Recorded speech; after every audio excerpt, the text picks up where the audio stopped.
এক একটা দিন এক এক রকম স্লোগান। যুবদল নেতা নয়ন তারেক রহমানকে নিয়ে অন্তত হাফ ডজন স্লোগান বের করে ফেলেছেন। সম্প্রতি তারেক রহমান চাঁদপুরে গেলে রবিউল ইসলাম নয়নও সেখানে যান। সেখানে তার মুখ থেকে শোনা যায় অভিনব স্লোগান, তারেক রহমান, রহমান তারেক।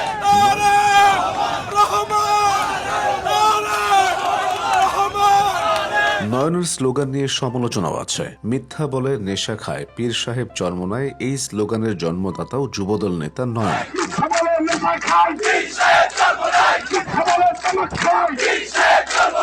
যেমন তার স্লোগানের কথা তেমনই তার স্লোগানের ভঙ্গি। এর আগে প্রধান উপদেষ্টার বাসভবন যমুনার সামনে ইশরাক হোসেনের মেয়র পদের জন্য আন্দোলনের নেতৃত্ব দেন তিনি। সেখানে তিনি তরুণ উপদেষ্টাদের ব্যঙ্গ করে স্লোগান দিয়েছিলেন, মাহফুজ একটা সান্ডার নাম, আসিফ একটা ব্যাঙের নাম।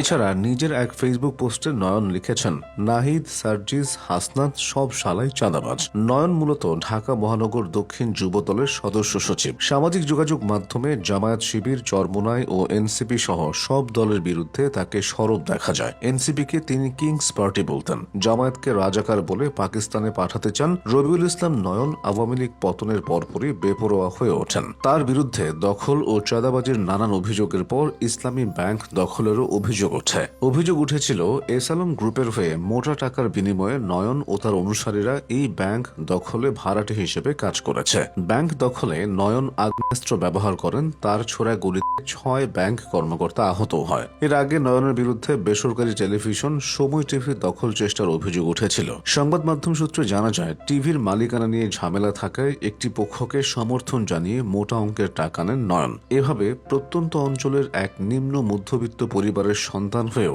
আওয়ামী লীগ পতনের মাত্র কয়েকদিনে দখল আর চাঁদাবাজি করে কয়েক কোটি টাকা কামিয়ে নেন তিনি। ফলে খোদ নিজ দলের মধ্যেই নানান বিতর্ক হয়েছে তাকে ঘিরে। তবে ক্ষমতা আর প্রচ্ছন্ন ছায়ায় তার অবস্থানটা আরো শক্তিশালী হয়েছে। নয়নের গ্রামের বাড়ি মাগুরা জেলায়। তিনি মাগুরার মোহাম্মদপুরের নহাটা ইউনিয়নের পানিঘাটা গ্রামের আক্কাস শেখের ছেলে। মাগুরায় স্কুল জীবন শেষ করে তিনি ঢাকা গিয়ে ছাত্র দলের রাজনীতির সঙ্গে জড়িয়ে পড়েন। প্রথমে তিনি ঢাকা মহানগর উত্তর 47 নম্বর ওয়ার্ড মোহাম্মদপুর থানা ছাত্র দলের যুগ্ম আহ্বায়ক হন। পরে তার সরব নেতৃত্বের কারণে দলের ভারপ্রাপ্ত চেয়ারম্যান তারেক রহমান তাকে পর্যায়ক্রমে ঢাকা মহানগর ছাত্র দলের সাংগঠনিক সম্পাদক, মহানগর দক্ষিণ যুব দলের যুগ্ম আহ্বায়ক, কেন্দ্রীয় যুব দলের সদস্য এবং মহানগর দক্ষিণ যুব দলের সদস্য সচিব মনোনীত করে। আওয়ামী লীগের আমলে অন্যান্য অনেক নেতার মতো নয়নকেও বহুবার জেলে যেতে হয়েছে। তার ভাষ্যমতে আওয়ামী লীগ সরকারকে হটাতে নেতৃত্ব দেওয়ার কারণে তাকে 19 বার কারাবরণ করতে হয়েছে। তার নামে 206টি মামলা দেওয়া হয়েছে।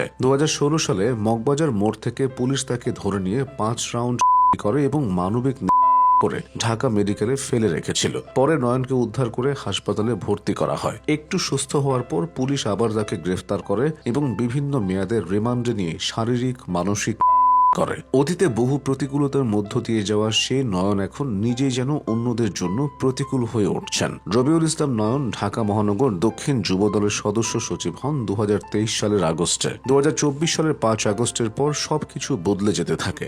সরকার পরিবর্তনের পর খোলস ছেড়ে বেরিয়ে আসেন তিনি। শুধু বিরোধী দলগুলোতে নয়, নিজ দলের ভেতরে তিনি সমালোচিত হয়েছেন। 2025 সালের 28 মে রাজধানীর নয়াপল্টনে বিএনপির 3 অঙ্গ সংগঠন ছাত্রদল, যুবদল ও স্বেচ্ছাসেবক দলের যৌথ আয়োজনে অনুষ্ঠিত হয় তারুণ্যের সমাবেশ। সমাবেশে দেশের বিভিন্ন এলাকা থেকে আসা নেতাকর্মীদের উপস্থিতিতে প্রকাশ্যে এক তরুণকে থাপ্পড় দেন নয়ন। সেই ভিডিও পরে সামাজিক যোগাযোগ মাধ্যমে ভাইরাল হলে সমালোচনা বাড়তে থাকে। এসব সমালোচনা আর বিতর্ক নিয়ে যুবদল নেতা নয়ন এখনো টিকে আছেন।